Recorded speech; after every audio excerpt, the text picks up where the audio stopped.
আসসালামু আলাইকুম রহমতুল্লাহি ওয়া সম্মানিত দর্শক, বাংলাদেশে দ্বিতীয় স্বাধীনতার পর বাংলাদেশ জামাত ইসলামী তাদের রাজনীতি বা কার্যক্রম দেখে গোটা জাতি অবাক। এমনকি বিভিন্ন দলের রাজনৈতিক নেতারাও প্রশংসা করছেন জামাত ইসলামীর। আজকে আপনাদের এমন একটা ভিডিও দেখাতে চলেছি, যিনি হলেন জাতীয় পার্টির নেতা চেয়ারম্যান মাহমুদুর রহমান মাহমুদ। তিনি জামাত ইসলামী সম্পর্কে খুব পজিটিভ দিকগুলো তুলে ধরেছেন এবং একটা প্রশংসনীয় বক্তব্য পেশ করেছেন। তিনি বলেন, জামাত জাতির কাছে পরীক্ষিত একটি দল, সুতরাং তাদের ক্ষমতায় যাওয়ার সম্ভাবনা রয়েছে। জনগণ সব দলকে কম বেশি ক্ষমতায় দেখেছেন, এখন জামাত ইসলামকে ক্ষমতায় দেখতে চান। চলুন তার সেই ভিডিও বক্তব্যটি শুনে আসি, দেখি তিনি কি বলেছেন। জামাত তো বাংলাদেশে বাংলাদেশের রাজনীতিতে জামাতের রাজনীতির সাথে কোনো দলের রাজনীতি সে অর্থে কোনো মিল নেই। আমি এটা লক্ষ্য করেছি তাদের রাজনীতিটা। তারা এই যে নিবন্ধন,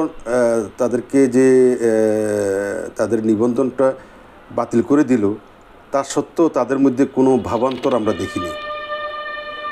তারা কি করলো, সরকার হয়তো ভাবছে যে তাদেরকে নিবন্ধন বাতিল করার পরে তারা মাঠে নামবে, সন্ত্রাস করবে, ভাঙচুর করবে, তারপরে দুর্ভোগ সৃষ্টি করবে। তারা কিছুই করে নাই। এটা না করে তারা সুদূর প্রসারী তাদের রাজনৈতিক দূরদর্শিতার পরিচয় দিয়েছে, এতে কোনো সন্দেহ নেই। আমি তো মনে করি এটা তাদের দূরদর্শী রাজনীতির একটা বহিঃপ্রকাশ। জামাত বাংলাদেশে আমার অনেকের কাছে অ্যালার্জি হইতে পারে বা অ্যালার্জি আছেও, কিন্তু চূড়ান্ত বিচারে প্রচুর মানুষের কাছে তারা গ্রহণযোগ্য। প্রচুর মানুষের কাছে তারা, আমি বলবো কি, এটা আমি অবশ্য কয়েকটা ভিডিওতে বলেছি যে তাদের প্রতি মানুষের আস্থা, বিশ্বাস এবং তারা যে পারবে, রাজনীতি তারা করতে পারবে এবং সরকার পরিচালনা করতে পারবে, এই ধরনের অনেকের মনোভাব আছে। এবং এই পরিবর্তনের পরে আগামী দিনে জামাত সরকারে দলে যাবে কি বিরোধী দলে যাবে, তবে তারা ভালো কিছু করতে পারবে বলে এটা অনেকেই বলছেন। তারা একটা ভালো অবস্থানে যাইতে পারবে বলে অনেকে মনে করছেন। কারণ বাংলাদেশে তো মানুষ আওয়ামী লীগকেও দেখেছে, বিএনপিকেও দেখেছে, জাতীয় পার্টিকেও দেখেছে, সর্বশেষ আওয়ামী লীগকে দেখল। তো আওয়ামী লীগকে দেখার পরে এমনিতে বাংলাদেশের রাজনীতির উপরে আওয়ামী লীগ কিন্তু বাংলাদেশের রাজনীতিতে শুধু আওয়ামী লীগের ক্ষতি করে যায়নি, বাংলাদেশের পুরা রাজনীতিটাকে সে কলুষিত করে ফেলছে। বাংলাদেশের রাজনীতিটাকে সে অপমানিত এবং অপদস্থ করে গেছে। মানুষের কাছে এই রাজনৈতিক দলগুলোকে গোপাল ভাঁড়ে পরিণত করছে এই আওয়ামী লীগ। নিজের দলকে নয়, শুধু প্রত্যেকটা রাজনৈতিক দলের প্রক্রিয়াকে সে এইভাবে নষ্ট করে ফেলছে। রাজনীতির উপরে একটা বিরাজনীতিকরণ প্রক্রিয়া সম্পূর্ণ করে আওয়ামী লীগ গেছে, যার জন্য রাজনীতির উপরেই মানুষের আস্থা মানুষ হারিয়ে ফেলেছে। এখন এই যে দেখেন একটা বন্যা হচ্ছে, মানুষের রাজনৈতিক দলগুলো এই বন্যা উপলক্ষে বিভিন্ন নেতারা কর্মীরা এই কিলবিল করতেছে, মানুষের কাছে যাচ্ছে।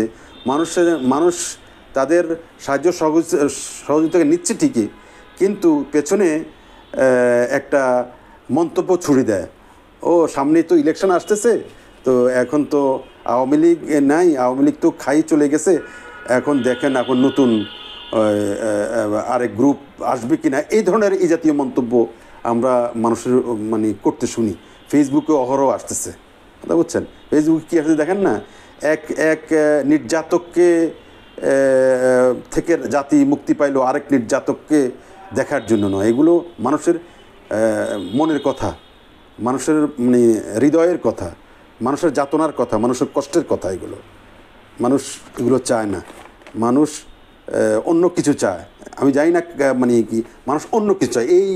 এই যে আপনি সারা বছর দেখা নাই, সাক্ষাৎ নাই, কিছু নাই, এখন নির্বাচন আসলে বা এখন বন্যা আসছে বিভিন্ন ইয়াতে রাজনৈতিক দলগুলো ত্রাণ নিয়ে কিছু ত্রাণের নামে চেহারা দেখাবে আর এবং আগামী দিনের নিজের অবস্থানকে পাকাপোক্ত এগুলো মানুষ এত বেশি মানে এগুলোকে অন্য দৃষ্টিতে এখন দেখা শুরু করেছে। কিন্তু এক সময় ছিল যে এগুলো অন্য দৃষ্টিতে দেখতো না, মানুষ মনে করতো যে রাজনৈতিক দলগুলো আমাদেরকে সত্যি সত্যি আমাদেরকে ভালোবাসে, আমাদের সুখ দুঃখ নিয়ে তাদের চিন্তাভাবনা আছে, এই জন্য আসছে। সুতরাং আগামী দিনে জামাত সরকারি দলে বা বিরোধী দলে কোন দলে তারা থাকবে এটা বলা এখন আমার পক্ষে সম্ভব না। তবে তারা যে ভালো করবে এটা বলা যায়, কারণ অতীতেও তারা পার্লামেন্টে তাদের প্রতিনিধিত্ব ছিল, যখন সুষ্ঠু স্বাভাবিক নির্বাচন হয়েছে তখন সুষ্ঠু নির্বাচন হয়ে তাদের প্রতিনিধি ছিল। এই সাম্প্রতিক সময়ে অনেক সরকারি দলের দমন পীড়ন প্লাস বিরোধী দলের আপনার অপারগতা, জনগণের আশা আকাঙ্ক্ষাকে ধারণ না করার যে একটা অপারগতা, মানুষের ইচ্ছা অনিচ্ছাকে সুখ দুঃখকে লালন করার যে তাদের অযোগ্যতা এদেশের মানুষ লক্ষ্য করছে, সেটার কারণে হয়তো জামাতের প্রতি মানুষের ঝোঁক আসলেও আসতে পারে। মানে এটা বলা মুশকিল। দলটির যে আমির শফিকুর রহমানের যে কার্যকলাপ, যে বক্তব্যগুলো আপনাকে কি বার্তা দেয়? উনি ভালো কথা বলেন, তো উনি তো ভালো কথা বলেন। দেখেন, এর চাইতে ভালো কথা, এর চাইতে চমকপ্রদ কথা, এর চাইতে মানে পিপল ওরিয়েন্টেড গণমুখী কথা, মানে দরদি কথা আমাদের নেতা জিএম কাদের সাহেব বলতেন বা বলেন, এর চাইতে ভালো কথা, এবং যেগুলো এদেশের মানুষকে খুব টাচ করেছে, এদেশের মানুষকে খুব মানে মানুষের মধ্যে আগ্রহ সৃষ্টি করেছে ওনার প্রতি। তো একমাত্র একটা ভূমিকার কারণে আজকে জাতীয় পার্টি হয়তো মানুষের আগ্রহের কেন্দ্রবিন্দু থেকে সরে গেছে, কিন্তু ব্যক্তি হিসাবে ওনার প্রতি মানুষের দরদ এবং ওনার প্রতি মানুষের যে এটা কিন্তু খুব একটা কমে গেছে বলে এটা আপনারা মিডিয়ারা মনে করেন, কিন্তু আমরা এখনও এটা মনে করি। তবে হ্যাঁ, উনি পারেন নাই। আমাদের নেতা পল্লীবন্ধু হোসেন মোহাম্মদ এরশাদকে একসময় বলতেন যে এরশাদ চাচা কিছু করতে চায় কিন্তু করতে পারতেছেন না। ঠিক তেমনি জিএম কাদের বাংলাদেশের এই যে ছাত্র সমাজরা যে দাবিগুলো নিয়ে বৈষম্যহীন সমাজ ব্যবস্থা বিনির্মাণের জন্য তারা যে চেষ্টাটা করছে, এই চেষ্টা তো জাতীয় পার্টির নেতা জিএম কাদের সাহেব দীর্ঘদিন থেকে করার চেষ্টা করছেন, সুযোগ পাচ্ছেন না, উনি সে ফোরাম পাচ্ছেন না, উনি সে ব্যবস্থার মধ্যে উনি আমাদের সেই ব্যবস্থা নেই। আমাদের জাতীয় রাজনীতির যে ব্যবস্থা, যে প্রক্রিয়া, এই প্রক্রিয়াটা উনি যে চিন্তা ভাবনা করছেন সেটার সাথে যায় না। উনি যেভাবে চিন্তা করছেন সে ব্যবস্থাটা যদি সেরকম না হয়, এখন হয়তো সুযোগ আছে, হয়তো বা আমি জানি না।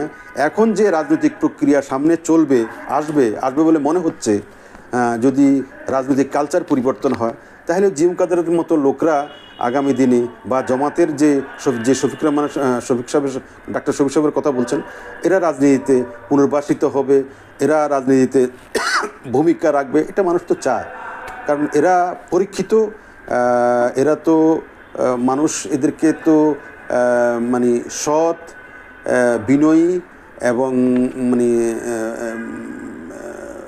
সোজা কথা সৎ হিসেবে মানুষ চিনে এবং জানে।